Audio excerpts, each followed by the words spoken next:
ನಮ್ಮ ಮನೇಲಿ ಭೀಮ್ ನಮಾಸೆ ಪೂಜೆನ ಯಾವ ರೀತಿ ಮಾಡಿದೆ ಅಂತ ಶೇರ್ ಮಾಡ್ಕೊಳ್ತಾ ಇದ್ದೀನಿ. ಮೊದಲಿಗೆ ದೇವ್ರ ಪೂಜೆ ಎಲ್ಲ ಮಾಡಿ ದೇವರಿಗೆ ನೈವೇದ್ಯಕ್ಕಿಟ್ಟು ನಂತರ ನಾನು ನನ್ನ ಪತಿ ದೇವರಿಗೆ ಪೂಜೆನ ಮಾಡೋದಕ್ಕೆ ಸಿದ್ಧತೆ ಮಾಡಿಕೊಂಡೆ. ಸೊ ಹೆಣ್ಮಕ್ಳಿಗೆ ಬೇಕಾಗಿರೋದೇ ಅರಿಶಿನ ಕುಂಕುಮ ಸೌಭಾಗ್ಯತನ ಅಲ್ವಾ. ಕೆಲವೊಬ್ಬರು ಹೇಳಿದ್ರು ನಾನು ಈ ಪೂಜೆನ ಮಾಡೋದಿಲ್ಲ ಅಂತ. ನನಗಂತೂ ಆಶ್ಚರ್ಯ ಆಯಿತು. ಸೊ ದಯವಿಟ್ಟು ಆ ರೀತಿ ಮಾಡಬೇಡಿ. ಪ್ರತಿಯೊಬ್ಬರೂ ಪತಿಗೆ ಆಯುಸ್ ಹೆಚ್ಚಲಿ ಅಂತ ಹೇಳಿ ಈ ಪೂಜೆನ ಮಾಡುವಂಥದ್ದು. ಹಿಂದಿನಿಂದಲೂ ನೋಡ್ಕೊಂಡು ಬರ್ಬೋದು. ನಮ್ಮ ಅಜ್ಜಿ ನಮ್ಮ ತಾತನ ಶ್ರೇಯಸ್ಗೋಸ್ಕರ, ಹಾಗೆ ನಮ್ಮಮ್ಮ ನಮ್ಮ ಅಪ್ಪನ ಶ್ರೇಯಸ್ಗೋಸ್ಕರ ಮಾಡಿಕೊಂಡು ಬರ್ತಾ ಇರೋದಂಥದ್ದು. ನಾವು 13 ವರ್ಷದಿಂದ ನಾನು ನಮ್ಮ ಮನೆಯವ್ರಿಗೆ ಪೂಜೆನ ಮಾಡ್ತಾ ಇರುವಂಥದ್ದು. ಈ ಒಂದು ವ್ರತನ ಇದೇ ರೀತಿ ಮಾಡಬೇಕು ಅಂತ ಎಲ್ಲೂ ನಿಬಂಧನೆಗಳಿಲ್ಲ.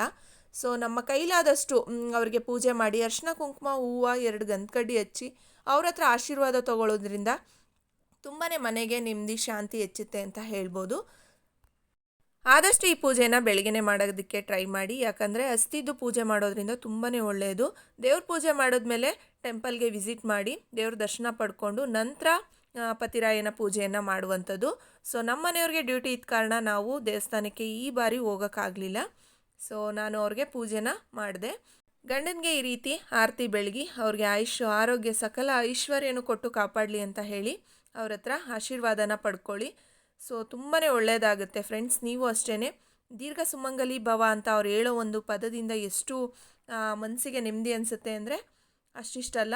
ಸೊ ಅವ್ರಿಗೂ ಸಿಹಿ ತಿನ್ನಿಸ್ತಾ ನೀವು ಸಿಹಿ ತಿಂತ ನಿಮ್ಮ ಲೈಫ್ನ ಎಂಜಾಯ್ ಮಾಡಿ ಅಂತ ಹೇಳೋಕ್ಕೆ ಇಷ್ಟಪಡ್ತೀನಿ. ನಮ್ಮನೇಲಾದಂಥ ವಿಡಿಯೋನ ನಾನು ನಿಮ್ಮ ಹತ್ರ ಶೇರ್ ಮಾಡ್ಕೊಂಡಿದ್ದೀನಿ. ಸೊ ಕೆಲವೊಂದಷ್ಟು ಫೋಟೋಸ್ನೂ ಸಹ ನಾವು ತೊಗೊಂಡ್ವಿ. ಇವತ್ತಿನ ವ್ಲಾಗು ನಿಮ್ಮೆಲ್ಲರಿಗೂ ಇಷ್ಟ ಆಗಿದರೆ ಪ್ಲೀಸ್ ಲೈಕ್ ಮಾಡಿ, ಶೇರ್ ಮಾಡಿ, ಹಾಗೆ ಕಮೆಂಟ್ ಮಾಡಿ.